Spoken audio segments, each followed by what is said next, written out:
আসসালামু আলাইকুম। Rupsa degree college কর্তৃক আয়োজিত অনলাইন ক্লাসে আন্তরিক শুভেচ্ছা অভিনন্দন। আমি নাসরিন সুলতানা লিমা, প্রভাষক সমাজ বিজ্ঞান, রূপসা ডিগ্রি কলেজ, পূর্ব রূপসা, খুলনা। প্রিয় শিক্ষার্থীরা, তোমরা জানো এখন মার্চ মাস। এই মার্চ মাসে বাঙালিদের জীবনে অনেক ঐতিহাসিক ঘটনার জন্ম হয়েছে। 1971 সালে মুক্তিপাগল বাঙালিদের কাছে উত্তাল ছিল এই মার্চ মাস। সব অন্যায়, অত্যাচার, জুলুম, অসত্য, নির্যাতনের বিরুদ্ধে বাঙালিরা আবার নতুন করে বলিয়ান হয়ে ওঠে এই মার্চ মাসে। এই মার্চ মাসেই হাজার বছরের শ্রেষ্ঠ বাঙালি জাতির পিতা বঙ্গবন্ধু শেখ মুজিবুর রহমান 1920 সালের 17 মার্চ গোপালগঞ্জের টুঙ্গিপাড়ায় জন্মগ্রহণ করেন। বঙ্গবন্ধুর জন্ম শতবার্ষিকী 17 মার্চ জাতীয় শিশু দিবস এবং জাতির জনক বঙ্গবন্ধু শেখ মুজিবুর রহমানের জন্ম শতবার্ষিকী আমরা উদযাপন করলাম। প্রিয় শিক্ষার্থীরা, বঙ্গবন্ধু তার 55 বছর জীবনে 12 বছর কাটিয়েছেন জেলে, 12 বছর কাটিয়েছেন পুলিশের নজরদারিতে, আর অর্ধেকটা জীবনই তিনি কাটিয়েছেন বাঙালিদের মুক্তি সংগ্রামের সম্মুখ ভাগে অবস্থান করে। বঙ্গবন্ধুর যে 7 মার্চের ঐতিহাসিক দিক নির্দেশনামূলক যে অমর ভাষণ থেকেই মুক্তিপাগল বাঙালিরা ঘরে ঘরে সংগ্রামের জন্য চূড়ান্ত যে প্রস্তুতি সেটা নিতে শুরু করে। প্রিয় শিক্ষার্থীরা, তোমাদেরকে জানতে হবে কার বলিষ্ঠ নেতৃত্বে আমরা স্বাধীন সার্বভৌম রাষ্ট্রে বসবাস করি। তোমরা বাংলাদেশের সঠিক ইতিহাস জানবে। যদি সঠিক ইতিহাস না জানো, সেক্ষেত্রে দেখা যাবে বিভিন্ন সময় তোমরা বিভ্রান্তিতে পড়ে যাবে, দেশপ্রেমের ঘাটতি দেখা দেবে। বাংলাদেশের যে মার্চ মাসের যে তাৎপর্য সেটা তোমরা উপলব্ধি করবে। আমি সকল শহীদদের প্রতি বিনম্র শ্রদ্ধা জানিয়ে আমি আমার যে পাঠ্য বইয়ের আলোচনা, সেই আলোচনায় চলে যাচ্ছি। প্রিয় শিক্ষার্থীরা, আজকে আমি আলোচনা করব অনলাইন ক্লাসের ধারাবাহিকতায় শ্রেণী কার্যক্রমের এই পর্যায়ে আলোচনা করব উচ্চ মাধ্যমিক সমাজ বিজ্ঞান প্রথম পত্রের 3য় অধ্যায়। 3য় অধ্যায় যেটি আছে সমাজ বিজ্ঞানীদের মতবাদ এবং অবদান। ইতিমধ্যে আমরা এই অধ্যায়ে 4 জন সমাজ বিজ্ঞানী সম্পর্কে জেনেছি। ইবনে খালিদুন, অগাস্ট কোত, হারবার্ট স্পেন্সার এবং এমিল ডুরখেইম সম্পর্কে জেনেছি। আজকে আমরা আরো একজন সমাজ বিজ্ঞানী সম্পর্কে জানব। তিনি হচ্ছেন কার্ল মার্কস। প্রিয় শিক্ষার্থীরা, কার্ল মার্কস, এই যে আমি 5 নাম্বার ক্লাসে এসে কার্ল মার্কসকে নিয়ে আলোচনা করছি বলে আমি যে সিরিয়ালি ইম্পর্টেন্স দিচ্ছি এরকম কিন্তু নয়, এরকমটি ভাবার কোনো সুযোগ নাই। সত্যিকার অর্থে সমাজ বিজ্ঞানকে একটা শক্ত ভিত্তির উপরে যে সমস্ত সমাজ বিজ্ঞানীরা দাঁড় করিয়েছেন তার মধ্যে অগাস্ট কোতের পরেই কার্ল মার্কসের অবস্থান।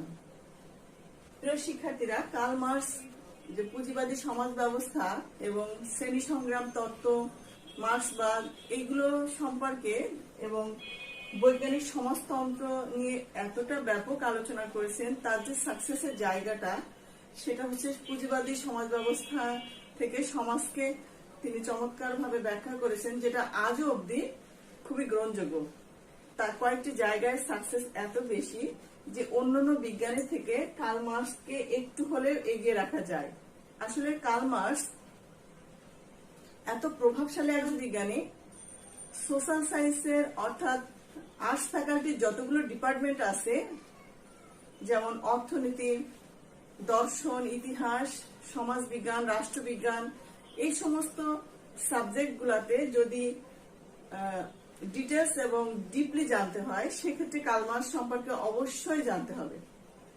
তাই শুধুমাত্র কার্ল মার্কস যে সমাজ বিজ্ঞানী এরকমটি মনে করার কোনো কারণ নাই বা সুযোগ নাই, কারণ তিনি অন্যান্য বিষয়েও যথেষ্ট পরিমাণে লেখালেখি করেছেন, যথেষ্ট পরিমাণে তার অবদান রয়েছে। এখন আমরা কার্ল মার্কসের যে জন্ম পরিচয় সম্পর্কে জানব। কার্ল মার্কসের পুরা নাম কার্ল হেনরিক মার্কস।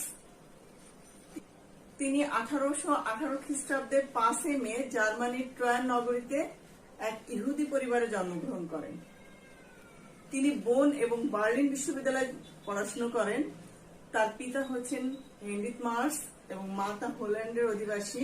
তার পিতা ইহুদি ধর্মের গোঁড়ামি এবং সংকীর্ণতার কারণে ইহুদি ধর্ম ত্যাগ করে তিনি প্রোটেস্ট্যান্ট ধর্ম গ্রহণ করেন এবং পরবর্তীতে কার্ল মার্কসও নিজেকে নাস্তিক বলে দাবি করেন। কার্ল মার্কস ওয়েলভ্যালেনের সাথে বিবাহ বন্ধনে আবদ্ধ হন।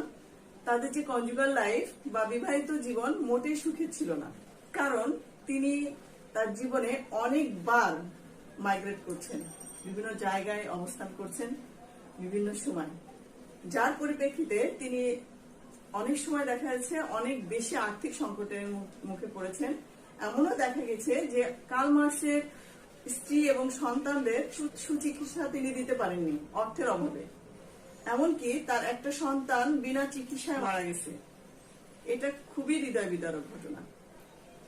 প্রিয় শিক্ষার্থী, এমনটি হওয়ার কারণ হচ্ছে কার্ল মার্কস সবসময় বিপ্লবী ছিলেন এবং কি করছে, সর্বহারাদের পাশে দাঁড়িয়েছেন, সর্বহারাদের পক্ষে কাজ করেছেন এবং তার যে অ্যাক্টিভিটিস গুলো ছিল, তার যে কার্যক্রম গুলো ছিল, সেগুলো সরকারি দল বা ক্ষমতাসীন দল যারা থাকতো তাদের মোটেই পছন্দ হতো না এবং সরকারি দলের চাপের মুখে তাকে বিভিন্ন সময় বিভিন্ন ক্ষেত্রে মাইগ্রেট করতে হয়েছে, বিভিন্ন জায়গায় অবস্থান করতে হয়েছে।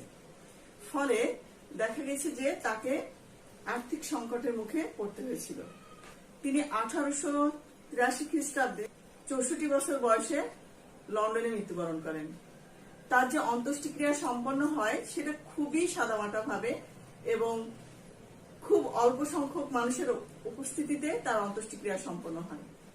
এখন আমরা জানবো কার্ল মার্কসের যে সমস্ত উল্লেখযোগ্য গ্রন্থ আছে, যেখানে তিনি সমাজ নিয়ে আলোচনা করেছেন, পুঁজিবাদ নিয়ে আলোচনা করেছেন, সামাজিক অবস্থা নিয়ে আলোচনা করেছেন, সমাজের যে সমস্ত ক্ষেত্রে তিনি অবদান রেখেছেন সেগুলো সম্পর্কে আমরা একটু জানবো। প্রথম যেটি আছে বিখ্যাত গ্রন্থ বলি কার্ল মার্কসের the communist manifesto, does capital, the Holi family এবং দ্য প্রভার্টি অফ ফিলোসফি। এছাড়াও কার্ল মার্কসের আরো বিখ্যাত কিছু গ্রন্থ আছে, যেমন জার্মান আইডিওলজি। এই গ্রন্থটি খুবই চমৎকার একটি গ্রন্থ, তিনি তার জীবদ্দশায় লিখেছেন। এখানে যখন গ্রন্থগুলোর কথা আসলো, সেখানে ফ্রেডরিক এঙ্গেলস এর কথা না বললেই নয়। ফ্রেডরিক এঙ্গেলস ছিলেন কার্ল মার্কসের বন্ধু এবং সহকর্মী। তার সাথে খুবই চমৎকার সম্পর্ক ছিল কার্ল মার্কসের ফ্রেডরিক এঙ্গেলস এর সাথে এবং তারা অনেক বেশি রিসার্চ ওয়ার্ক করেছেন এবং একসাথে তাদের বেশ কয়েকটি পাবলিকেশন আছে। কার্ল মার্কস মারা যাওয়ার পরে তার যে কনসেপ্ট গুলো ছিল, যেগুলো অসমাপ্ত ছিল, সেগুলো তিনি ফ্রেডরিক এঙ্গেলস চমৎকার ভাবে ব্যাখ্যা দিয়েছেন এবং তিনি সেগুলো তুলে ধরেছেন। কার্ল মার্কসের আলোচনায় ফ্রেডরিক এঙ্গেলস এর কথা কোনোভাবেই আমরা অ্যাভয়েড করতে পারি না। শিক্ষার্থী, এখন আমরা জানবো দ্য কমিউনিস্ট ম্যানিফেস্টো, এই গ্রন্থটি সম্পর্কে। আমরা বই বা গ্রন্থ বলতে যা বুঝি ঠিক সেরকমটি নয় দ্য কমিউনিস্ট ম্যানিফেস্টো। এটা ছিল একটা ইশতেহার, যেমন সরকারি দল বা বিভিন্ন গোষ্ঠী নির্বাচনের আগে যে ধরনের ইশতেহার দিয়ে থাকেন, কমিউনিস্ট ম্যানিফেস্টো হচ্ছে সেই ধরনের একটি ইশতেহার, সেরকম একটি ইশতেহার যেটা কিনা এত বেশি আলোড়ন সৃষ্টি করেছিল এই কয়েকটি পেজের ইশতেহারটি।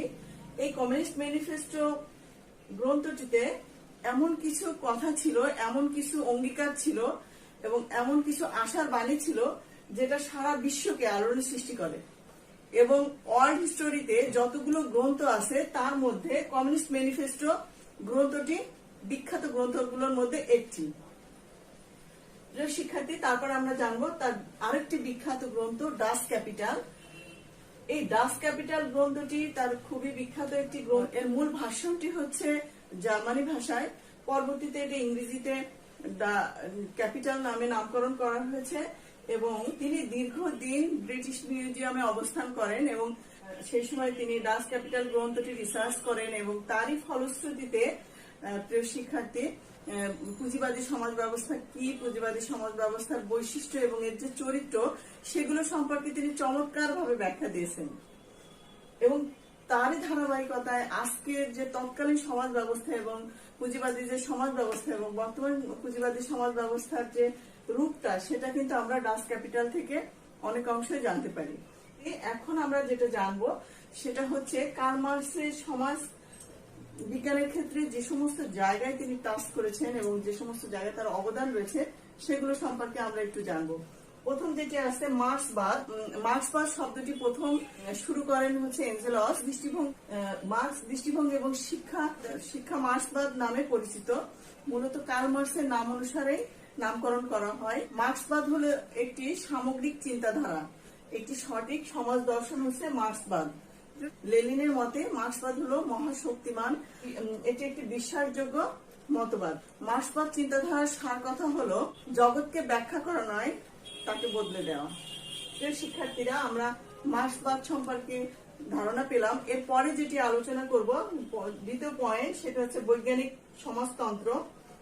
একজন প্রভাবশালী সমাজবিজ্ঞানী এবং মার্ক্সবাদী, তিনি জীবিত অবস্থায় ততটা গ্রহণযোগ্য না হলেও তার মৃত্যুর পরে তার যে লেখাগুলো ছিল সেখানে সমাজতন্ত্রের জনক বলে অভিহিত করেছেন এবং তার লেখাগুলো অনেক গ্রহণযোগ্য ছিল। কার্ল মার্ক্স সমাজতন্ত্রের যে বিশ্লেষণগুলো তিনি বৈজ্ঞানিক দৃষ্টিকোণ থেকে বিচার বিশ্লেষণ করেছেন এবং শুধু বিশ্লেষণ করছেন এরকমটি না, তিনি এগুলো যে কিভাবে সমাজে প্রয়োগ করা যেতে পারে সেই দিক নির্দেশনাও কিন্তু কার্ল মার্ক্স দিয়েছেন এবং সমাজকে কিভাবে রূপান্তরিত করা যেতে পারে সেই ধারণাও কিন্তু কার্ল মার্ক্স বৈজ্ঞানিক সমাজতন্ত্রে আমরা দেখতে পাই। তাছাড়া তিনি যে 19বিংশ শতাব্দীতে যে দ্বন্দ্ব, সংঘাত, শোষিত, লাঞ্ছিত, বঞ্চিত মানুষের পাশে তিনি এতটা বেশি সংগ্রামী জীবন ছিল এবং তিনি প্রতিটা মানুষের পাশে দাঁড়িয়েছেন, যার পরিপ্রেক্ষিতে কি করতেছে কার্ল মার্ক্সকে অনেক বেশি চাপের মুখে বিভিন্ন সময় মাইগ্রেট করতে হয়েছে। শিক্ষার্থীরা, তাহলে তোমরা কার্ল মার্ক্সের যে বৈজ্ঞানিক সমাজতন্ত্র সেগুলো ধারণা পেলে। এরপরে যেটি আছে দান্দিক বস্তুবাদ। দান্দিক বস্তুবাদটি কি? কার্ল মার্ক্স দান্দিক বস্তুবাদ বলতে যেটি বুঝিয়েছেন সেটি বলছেন যে পৃথিবীতে সবসময় সবকিছু সংগঠিত হয়েছে দ্বন্দ্বের মাধ্যমে। হ্যাঁ, সমাজের যে গতি, প্রকৃতি, বিবর্তন সবকিছুই তৈরি হচ্ছে কিভাবে? দ্বন্দ্বের মাধ্যমে। এই দ্বন্দ্বের মাধ্যমে যে সৃষ্টি, সেটা বিষয়ে আরো ব্যাপকভাবে ব্যাখ্যা করার জন্য তিনি তার শিক্ষক হেগেলের কাছ থেকে একটি মডেল অ্যাডপ্ট করেন এবং সেই মডেলটা ছিল এরকম যে থিসিস, অ্যান্টিথিসিস এবং সিনথিসিস। থিসিসটা কি? পুরাতন ধারণা, যেমন হচ্ছে কৃষি সমাজ ব্যবস্থা। আর অ্যান্টিথিসিস কি হচ্ছে নতুন একটি ধারণা এবং যেমন হচ্ছে ব্যবসা বাণিজ্য, কলকারখানা, বিভিন্ন প্রতিষ্ঠান প্রতিষ্ঠিত হয়েছে। এবং সিনথিসিস হচ্ছে পুঁজিবাদী সমাজ ব্যবস্থা। অর্থাৎ কি, এই দুটি থিসিস এবং অ্যান্টিথিসিসের দ্বন্দ্বের ফলে নতুন একটি অবস্থা সৃষ্টি, সেটা হচ্ছে সিনথিসিস। শিক্ষা সম্পর্কে, দান্দিক বস্তুবাদ সম্পর্কে আমি ডিপে যাব না, তোমাদের উচ্চ মাধ্যমিক পর্যায়ে এতটুকু জানলে আশা করি হবে। শিক্ষার্থীরা, এরপরে যেটি আছে ঐতিহাসিক বস্তুবাদ। ঐতিহাসিক বস্তুবাদ কিভাবে আদিম সমাজ থেকে স্টেপ বাই স্টেপ সমাজ ব্যবস্থার যে পরিবর্তনগুলো সংঘটিত হয়েছে সেটা কিভাবে হয়েছে, কোন কোন পর্যায়ে অতিক্রম করে, সেগুলো নিয়ে তিনি আলোচনা করেছেন। যে থেকে সামন্তবাদ সমাজ থেকে পুঁজিবাদী সমাজ ব্যবস্থায় রূপান্তরিত হয়েছে এবং পরবর্তীতে কি আসবে, সামন্ততন্ত্র আসবে এবং সেটা যে বিষয়টি সেটি আমি পরবর্তীতে আলোচনা করছি। এখানে তিনি একটা কথা বলছেন, উৎপাদন পদ্ধতি, মোড অফ প্রোডাকশনের কথা বলছেন। মোড অফ প্রোডাকশন বলতে আমরা কি বুঝি, তাকে আবার দুইটি ভাগে ভাগ করেছেন। উৎপাদন শক্তি, যেটা আমরা বলছি যে প্রোডাকশন ফোর্স, এবং উৎপাদন সম্পর্ক, প্রোডাকশন রিলেশন। উৎপাদন পদ্ধতি কি? খুব সহজ কথায় যদি বলতে হয়, যে পদ্ধতিতে উৎপাদন হয় বা উৎপাদন করা হয় সেটা হচ্ছে উৎপাদন পদ্ধতি। যে প্রক্রিয়ায় আমরা উৎপাদন করে থাকি সেটা হচ্ছে উৎপাদন পদ্ধতি। তাহলে কোন কোন পদ্ধতিতে আমরা উৎপাদন করে থাকি? প্রথমটা হচ্ছে উৎপাদন শক্তি। উৎপাদন শক্তি হচ্ছে যে সমস্ত টুলস বা যন্ত্রপাতি ব্যবহার করা হয় সেটাই হচ্ছে উৎপাদন শক্তি। যেমন হচ্ছে যন্ত্রপাতি আমরা তো ব্যবহার করি, অন্য ব্যবহার করি, সেটা। আর উৎপাদন সম্পর্ক হচ্ছে উৎপাদনের ক্ষেত্রে মালিকের সাথে মালিকের সম্পর্ক, মালিকের সাথে শ্রমিকের সম্পর্ক, শ্রমিকের সাথে শ্রমিকের সম্পর্ক, এই যে সম্পর্কের উন্নয়ন বা সম্পর্ক, সেটাই হচ্ছে উৎপাদন সম্পর্ক। তিনি আরো দুটো বেসিক ধারণার কথা বলেছেন, বেসিক স্ট্রাকচার এবং সুপার স্ট্রাকচার, যেটা হচ্ছে মৌল কাঠামো এবং উপরিকাঠামো। মৌল কাঠামো কি? সমাজ ব্যবস্থায় সমাজ মূলত একটা সমাজে মূলত হচ্ছে সামাজিক অবস্থা সৃষ্টি হয় কিসের উপরে? আর্থিক অবস্থার উপরে। একটা সমাজের আর্থিক অবস্থার উপর নির্ভর করে সোশ্যাল স্ট্রাকচার। যেমন আমরা উদাহরণ হিসেবে কি বলতে পারি যে যেরকম ব্যাংক, বীমা, কর্পোরেট শাখাগুলো আছে, যে সমস্ত অর্থনৈতিক অর্থ সংক্রান্ত যে সমস্ত প্রতিষ্ঠানগুলো আছে সেগুলোকে বলতে পারি। আর হচ্ছে সুপার স্ট্রাকচার। সুপার স্ট্রাকচার হচ্ছে যে সমস্ত প্রতিষ্ঠানগুলো অর্থ রিলেটেড না, সাংস্কৃতিক অবস্থার মধ্যে আছে, যেমন হচ্ছে ধর্মীয় প্রতিষ্ঠান, শিক্ষা প্রতিষ্ঠান, এগুলো কিন্তু সুপার স্ট্রাকচারের মধ্যে আসে। প্রিয় শিক্ষার্থী, আমরা এখন জানবো এরপরে যে আলোচনা, যে পয়েন্টটি নিয়ে আলোচনা করব সেটি হচ্ছে শ্রেণী সংগ্রাম তত্ত্ব। শ্রেণী সংগ্রাম তত্ত্বটা কি বলতে গেলে সব মালিকরা এক শ্রেণীতে, আবার সব শ্রমিকরা আরেক শ্রেণী করে। প্রিয় শিক্ষার্থীরা, কার্ল মার্কস শ্রেণী সংগ্রাম তত্ত্বকে আবার দুইটি ভাগে ভাগ করেছেন। কিভাবে? তিনি বলছেন যে ক্লাস ইন ইটসেলফ এবং class for itself. Class in itself কারা? যারা, যে সমস্ত শ্রমিকদের মধ্যে শ্রেণী সচেতনতা নাই, তারা হচ্ছে ক্লাস ইন ইটসেলফ। যারা দেখা যাচ্ছে আমার সমস্যায় তোমরা সবাই এগিয়ে আসবে, বা আমার সমস্যায় পড়লে তোমরা সবাই পাশে থাকবে, এরকমটি নয় যে যার মতো, ইউনিটি নাই। আর ক্লাস ফর ইটসেলফ, ফর মানে জন্য, সবার জন্য, সবার জন্য এখানে শ্রেণী সচেতনতা আছে এবং ইউনিটি আছে, এবং সবাই আমার সমস্যায় পড়লাম, সবাই আমার পাশে থাকলো, এরকম একটা ব্যাপার এইখানটা আমরা দেখতে পাই। কার্ল মার্কসের আলোচনায় আমরা এটা পেয়েছি। প্রিয় শিক্ষার্থী, এখন আমরা জানবো কার্ল মার্কস 5টি স্টেজের কথা বলেছেন। প্রথমটি আছে আদিম সাম্যবাদী সমাজ। এই সমাজ ব্যবস্থার মধ্যে নো ক্লাস নো কনফ্লিক্ট। তার মানে কি, যে এই সমাজে কোনো শ্রেণী ছিল না, কোনো দ্বন্দ্ব ছিল না। মানুষ কি করত? খাদ্য সংগ্রহ, অর্থনীতির উপর বিশ্বাস করত। খাদ্য সংগ্রহ করতে পারলে সবাই একসাথে খেত, আর যদি খাদ্য সংগ্রহ করতে না পারতো সেক্ষেত্রে কি করত? সবাই উপবাস থাকতো। আমরা আদিম সাম্যবাদী সমাজ ব্যবস্থা সম্পর্কে জানলাম। এরপরে যে আলোচনা সেটা হচ্ছে দাস সমাজ। দাস সমাজ ব্যবস্থার মধ্যে কার্ল মার্কস যেটি বলেছেন সেটা, দাস সমাজ হলো প্রথম শ্রেণীভিত্তিক সমাজ ব্যবস্থা। এখানে সমাজের দুইটি শ্রেণী থাকে, একটি হচ্ছে দাস এবং দাস মালিক। দাস মালিকরা সবসময় দাসেদের ভরণ পোষণ করত, কিন্তু সেটা তাদের নিজেদের স্বার্থের জন্য, এবং দাসেদের কোনো ছিল না, ব্যক্তি স্বাধীনতা ছিল না, তাদের ইচ্ছা অনিচ্ছার কোনো মূল্য ছিল না, দাসেরা পণ্যের মতো বিক্রি হতো।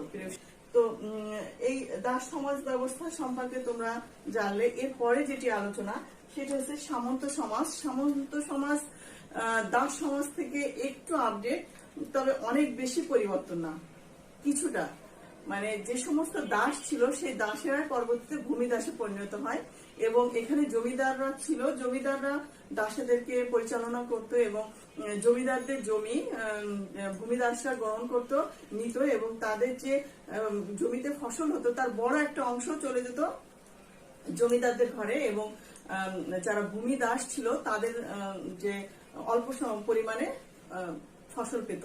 কারা পেত? এই যে কারা? ভূমিদাসরা। যে দাস থেকে একটু পরিবর্তিত রূপই হচ্ছে সামন্ত সমাজ। অনেক সমাজের রাজনৈতিক অবস্থার নাম হচ্ছে রাজতন্ত্র। প্রিয় শিক্ষার্থী, এই সমাজ ব্যবস্থা প্রায় 800 বছর অবস্থান করে। তার মধ্যে 300 বছর থেকেই সংগ্রাম শুরু হয়, কিন্তু ভূমিদাসদের এই সমাজ ব্যবস্থা পরিবর্তনের জন্য আরো 500 বছর সময় লেগে যায়। উদাহরণ হিসেবে বলা যেতে পারে বাস্তুল যুগের যে পতন ঘটে সেটা হচ্ছে 1789 সালের 14 জুলাই এর বাস্তুল যুগের পতন ঘটে। প্রিয় শিক্ষার্থীরা, আমরা সামন্ত সমাজ সম্পর্কে জানলাম। এরপরে হচ্ছে পুঁজিবাদী সমাজ।